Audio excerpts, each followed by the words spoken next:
maybe. But music, theater, drama is prominent there. And what is very strange is that storytelling is in there. And a storyteller is not a poet. And a storyteller is not a praise singer. So praise singing and poetry are the ones that are missing in this country. We thought that today we can have a discussion to say, where do we belong? We're just pushing a hobby. If it is a hobby, why there are so many poets? We also know that those who are involved in museums, archives, they are classified under cultural and natural heritage. You know visual artists, those who draw. You know language and publishing specialists, people who produce books, proofread, manage libraries. We've got audiovisual and interactive media, that is where your radio, television, internet, that's where all of us are, if you are in the media field. We then have your designers, those who do fashion, creatives, and technical support, like the gentleman who's up there controlling this. So this is where we are. But now let's get to the real business of why we're here. Yes, Putu.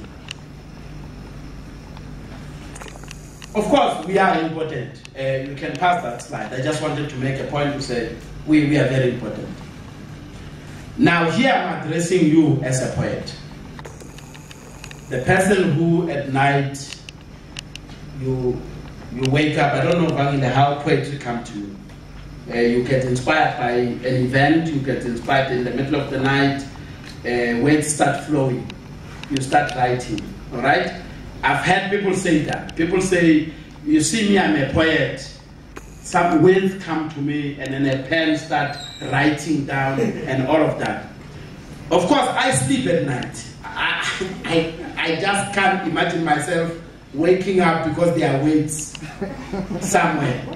But I need to respect that Vangile receives words. Ndate Don Matera received words. It's words that they write in a manner that I don't understand, but they're writing words, right? So that is our first space, the creation. That's where it all starts. In music, we'll be saying that is composition. So you writing a poem, you write a poem. As you write that poem, it's complete. Then what? And we are all hoping that today we'll find answers. Under normal circumstances, a poem must now move from being an idea to come for reproduction. Under many instances, when we talk about reproduction, we're now taking your poem, putting it into a studio. Most of you who know Hafela Makhodi, we've recorded Buafela album in the studio with all his poems. So that work is now translated in German. It is actually used at Wits University and in German University as a coursework for first years, second years, and third years. And there are 3 candidates that are doing their masters and PhD at Wits University, studying Hafela's work. So poets are more important than just the people that we think about every day. So now, if your work cannot find itself into a CD or cannot find itself into a book, then we are beginning to have a challenge. Because if it is not there, then it cannot come for dissemination. Because under dissemination, if it was a song, we'll have composed an album, we make sure that it is now produced in the studio, it's ready. Now we are taking it to retailers, Musica, and all other spaces. If it is here, then broadcasters will transmit it, right? When it is being transmitted by radio stations, television stations, whatever you call it, then people start loving it and they start buying it. Do you see that change? Are you still with me? Yes. I know I'm losing a lot of it. But these are the same people who call me to say, but I've written a lot of poems. So, but if you write them and they keep growing in your own room, then we've got a problem. Don't you think that is a problem?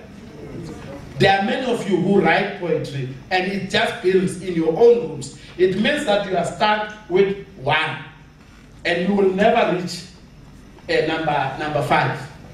It is a chain. And that is why poet says most of the poets, they do the work, they die poor. They do the work, they die poor. Let's go, Polly. So that is the chain that you must understand. That slide just tells you who poets are in this country. They are unrecognized brands. If Sisbangile, most of these young people might not know. Do they care? We don't care. So those are the realities. But we must care. Because you are working, you are producing knowledge, and you are a performer. They are underpaid. I've never had a poet getting a 45,000 deal for a gig. Have you? We go as a poet, 45,000. Aliko. 45,000 is an entry point in the music industry. Donald is 85,000 now. Alright? Lira is 175. Lira and Zahara in December. So you need to know, just for a performance, and it's a 45 minutes performance and less. So what is the difference? Really, we need to actually look at it and say, what is the difference? Well, there are very few professional spaces. We are insisting that Night of the Poet is one of the professional spaces. When a poet comes and performs at Night of the Poets, they arrive here, we put them at the dressing room, we create dressing rooms for them, we feed them, we give them water on stage when they rehearse, we make sure that they are treated like kings and queens, and when they perform, the audience loves them. In many instances, the poetry scenes that we know, which I've been part of, they are underground. We all rock up there, we are all calling each other cats, we rhyme. Next time I'm drinking beer with you, next time I'm on stage, right? So those are the realities of where we are. Now, I was at the 16th Poetry Africa Festival in September in Durban. And I realized, and that's when I realized that this is the biggest of all of us in the country now, that event.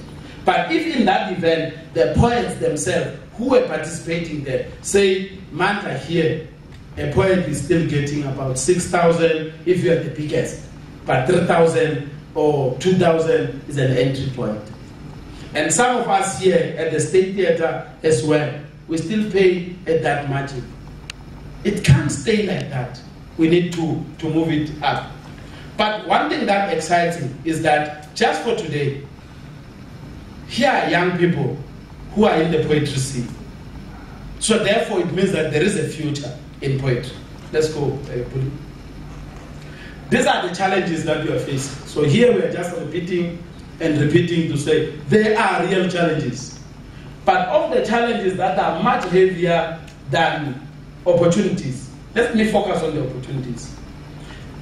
Poetry is growing. You remember the time of hip-hop. I don't know whether you were born when hip-hop started. Were you born when hip-hop started? The South African hip-hop. Yeah, you see, South African hip-hop started like just guys doing it in English. And then some ghetto rough guys were very smart and said, no, let's invest in this. Let's find artists who can do the same hip-hop in their own languages. Then we saw Duk Singang. You know Duk Singang, right? Yes.